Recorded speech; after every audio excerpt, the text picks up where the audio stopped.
Hello, ladies and gentlemen, my name is Coca-Cola34. Today I do a bit of a theory video on a movie I saw yesterday, 10 Cloverfield Lane. I've only just seen it yesterday.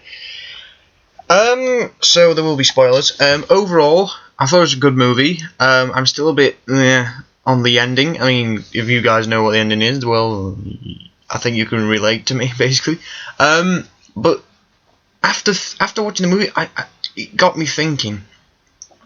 Like, what is the significance of the whole ending with the aliens? What is the significance of Cloverfield in this entire universe? And what's the significance with I believe J.J. Abrams did confirm that Super 8 is Super 8 is within this universe as well. So what's the significance of that? And this is all because I believe that the third Cloverfield movie will culminate this entire universe and tie everything together. So this is going to be the third Cloverfield movie sequel theory, basically. So basically, let's get into it. So first of all, just basically Howard from the first film, from the 10 Cloverfield Lane film, he knows that there is trouble because he used to work at satellites in the Navy and used to work for I forgot what the company is. LOL. And the satellite crashed into the sea, obviously, possibly waking up the monster, but I'm not too sure about that. I don't feel like that they are connected. I do believe that the what's going on is basically the monster attack happens. So Cloverfield, the monster attack happens, and Howard sees this and all that, and he builds the Doomsday Shelter and all that. So that drives his family away. He becomes a bit insane because of working in the military and the Navy and all that, and all these conspiracy theories make him go nuts. So that's why he's a bit of a psycho and a bit of a creep in the film. And the reason is because, and this is my opinion, the Cloverfield monster, or monsters, as I'll get into later, are not killed. I don't believe they were killed in Cloverfield. I do believe that he was driven back into the sea and probably just is now hibernating somewhere in the sea. So obviously he's preparing for that. And basically, what I'm trying to get at is that the aliens have a significant impact on this because in Super 8, basically, that alien I believe is actually is from another planet. I don't believe it's from the planet that the other aliens come from 10 Cloverfield Lane. I do believe that alien might be the last of its kind, just because it's on our planet and it's there and now it's gone. It's obviously not. And maybe that alien got captured by the other aliens and was like, Earth is a weak place, you might as well go invade it. Or it could be the aliens have been observing Earth for a long time and we just didn't know about it. And the Cloverfield attack on New York shows that we're weak against threats like that. We don't know how to handle them. And basically, what I believe is that in the third movie, there's going to be a huge climax. This is because I believe that there's obviously going to be the alien invasion, which is happening. That happens at the end of the 10 Cloverfield Lane movie, and I do believe that this will actually reawaken the Cloverfield monsters. Now, why do I say this? Well, because I believe that the Cloverfield monsters are actually there's actually two of them. I actually believe there's two hatchlings, and the reason is because the two hatchlings, they were hatched from the oil drilling that was like part of the viral campaign for the first Cloverfield movie. And why were they hatched? It's because I believe that the parents laid their eggs in the seabed nectar because it's either as an incubator or for food for the Cloverfield monster. So that's possibly why. And the parasites are actually a deep sea kind of creature that is able to live on land. So a deep sea organism, but it's able to live on land. And that's why those parasites are actually on the Cloverfield monster.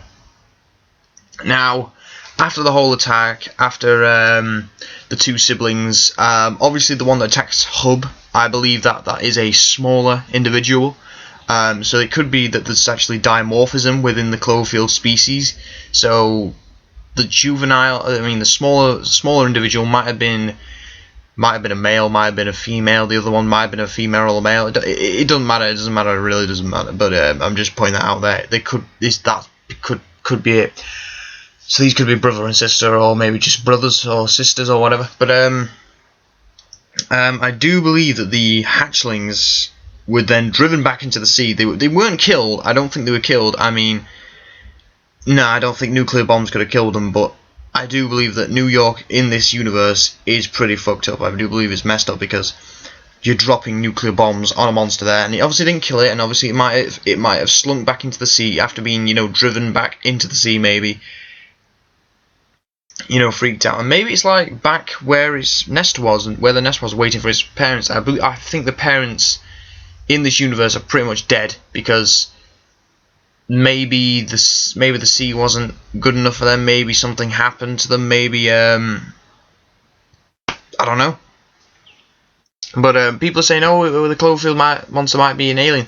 I don't believe it is an alien. I believe it's an animal. It's an animal of this Earth in this universe. I do believe it evolved on this Earth. I believe it was a deep sea creature, but it's been able to adapt to adapt into such a form where it could actually move onto land, and yeah, it's come up onto land. I think the adults might have died from just because fish stocks, maybe they hunted fish and whales and stuff like that, and because of the reduction of that in the last few years, they probably died out, and the eggs then hatched, and these two new Cloverfield monsters are now running around and stuff. So basically what I'm trying to get is that the aliens attack us because they realise that the humans are weak against us, and Howard, the reason he built this doomsday doomsday bomb shelter is because the Cloverfield monsters aren't dead, they're just hibernating somewhere, and he's preparing for the next attack. That's why he doesn't specify what the attack is, because he doesn't want Michelle to freak out and be like trying to leave, which she does. She tries to leave, but obviously he's like, oh, nuclear bombs.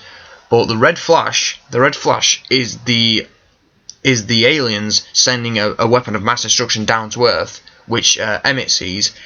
That's the weapon. The weapon is being, you know, detonated on the planet, kills off, you know, millions, billions of people, and then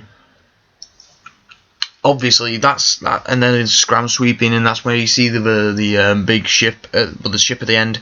That's a weird ship. I thought it was a cool ship. It's just the way there's an organism in the ship, and the ship is the organism, and it's weird.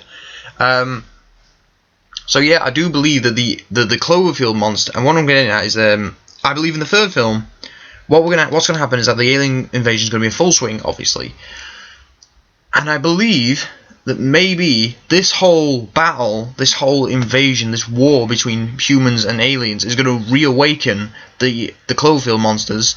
And if we're going to go by let's say the next Cloverfield sequel comes out in the next 4 years, so that'll be what, 12 years.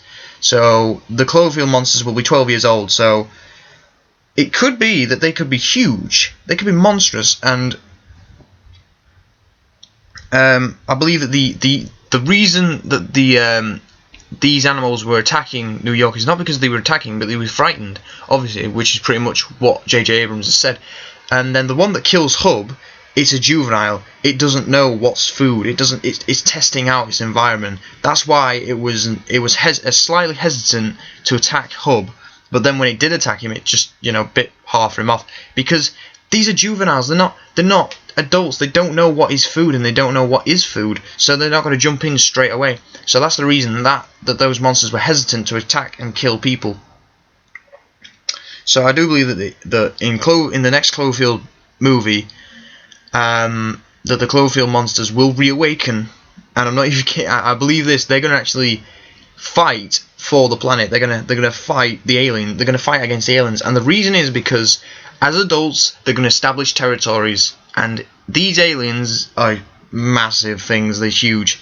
So maybe these aliens are actually, they believe that these aliens are actually trespassing on their property, on their territory, and they're going to fight. So I believe that in the next movie you're just going to have a huge kaiju versus alien battle, basically, movie. That's basically the movie. And then I think it'll cement Cloverfield, the Cloverfield monsters, as, you know, the Godzillas of America. That's what J.J. Abrams wanted for this monster. So I do believe that the Cloverfield monsters are not dead. I believe there's two individuals, and they're both different, maybe through sexual dimorphism, or maybe just because gene variation and all that. And I believe that the Super 8 monster was possibly captured by the other aliens when it left Earth, and possibly they tortured him, or maybe even like extracted stuff from him to be like, oh, we found out something. We found out that Earth is actually vulnerable. Plus, we've observed Earth being vulnerable from the monster attacks, and that's why the aliens invade. And Howard knew about this because the Cloverfield monsters didn't die. I believe that they were actually driven back into the sea after the nuclear bombs at the end of the Cloverfield movie. So that kind of wraps it all up. So yeah. So thanks for watching. Hope you've enjoyed, and I shall see you later. Bye bye.